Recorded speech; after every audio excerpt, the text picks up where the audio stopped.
Welcome to the Zoomer. I'm Libby Znaimer. Anyone can fall victim to a scam, and it seems that as soon as we get wise to the old frauds, the bad guys come up with new schemes to ensnare us. Today on the Zoomer, we'll run the gamut, ranging from the grandparent scam, which has been around for years, to the newer threat of mortgage fraud and the latest phishing techniques that rely on fake delivery notices. We'll tell you what you need to do to protect yourself, your family, and your hard-earned money. But first, before we dive in, let's tee up the topic. Canada faces an epidemic of fraud. According to a new report, fraud and cybercrime reports rose 40% last year, costing Canadians over $530 million that we know of. Because for every one complaint, 20 go unreported. It can take many forms. Investment scams and romance scams are among the most costly schemes to victims. And of the over 70,000 reports of fraud last year, over half were victims of schemes that used mass media, like the telephone, the internet, and email, while another 20,000 were cases of identity theft. First up, the scam that is more hurtful than something perpetrated by strangers. Family members defrauding family members. My first guest is Mike Bremner, whose mother was defrauded of $500,000 by her own daughter. Mike, tell us what happened. Thanks for having me on the show, Libby. Our case is in the St. Catharines Court. It's a matter of public record. The case is called the Palios theft by power of attorney case, the theft of Virginia Bremner, in which my brother-in-law, who's an attorney, a former attorney in Grimsby, used his power of attorney to liquidate my mother's $7,000 a month investment income, then took the $500,000, put it in his and my sister's account, paid off their mortgage, flipped Hamilton real estate, and was squandering the rest before they were caught.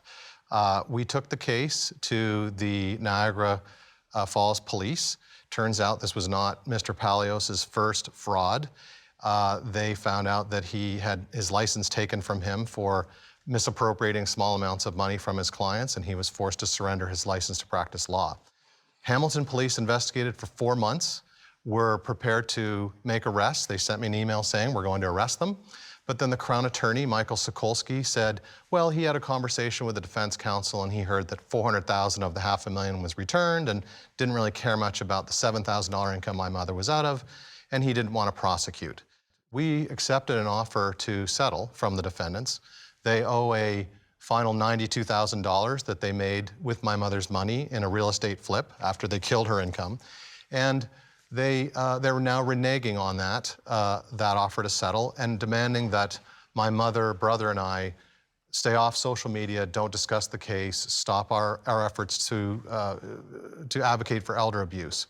I went to the Justice Department, I went to the Regional Crown, and I've been trying to get a hold of the Premier for the last 2 years. Good luck with that. Yes. So the big question I have is, did your sister know? How much does she know? Was she a full participant? Unfortunately, and this is very hurtful, Libby, my sister was a full participant, and it hurt my mother very badly. She was the one who came to my mother's house and took the car and the fine china, and took my mother to the bank. Oh, just sign here, Mom. We're looking after your money. And she took it all. And I'll never forget when I took my mother to the bank investigating, and my mother looked at me. We were sitting in the bank, and my mother looked at me and said, "Where's all my money, Mike? Where is it?" And the reason why we went to the bank is because she told my brother and I that she had suspected that my sister and her husband were doing some funny business with their money. What is it like to recover this? I mean, I think this is fairly common. I know people this has happened to, and it rips a family apart. One case I know of, 4 kids. So the one who lived closest to the mother did the banking and stole money, and it's just a horrible situation. But I don't know that there's money left to get in most of these cases.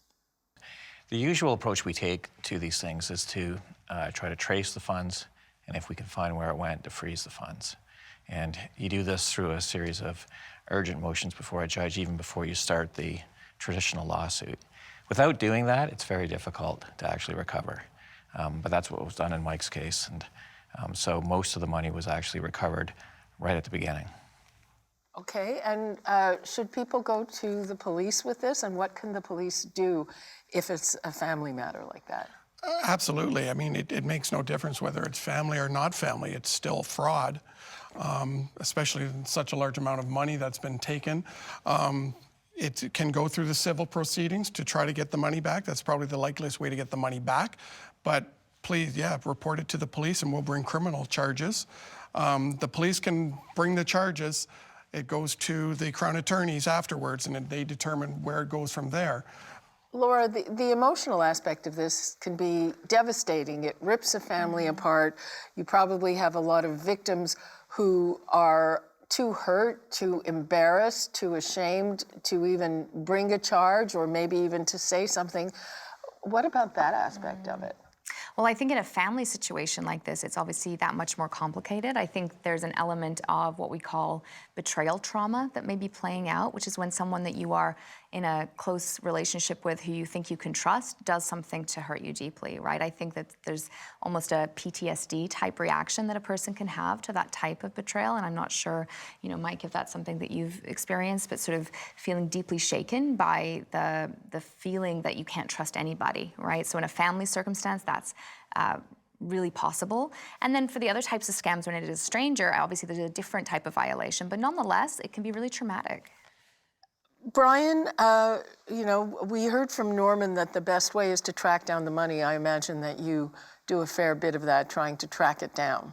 Yeah, we do. And, you know, in a lot of the cases I have where you're not dealing with people that you know, in other words, family members, a lot of times the money can be moved very quickly. It's put into bank accounts, and with the types of fraudsters that I typically deal with, it's converted to either cryptocurrency or gold almost immediately after being withdrawn from the account, and or moved overseas and going through a series of transfers to make it more difficult to be discovered. More often than not, I have to go back and tell the person who's been defrauded that the money's gone.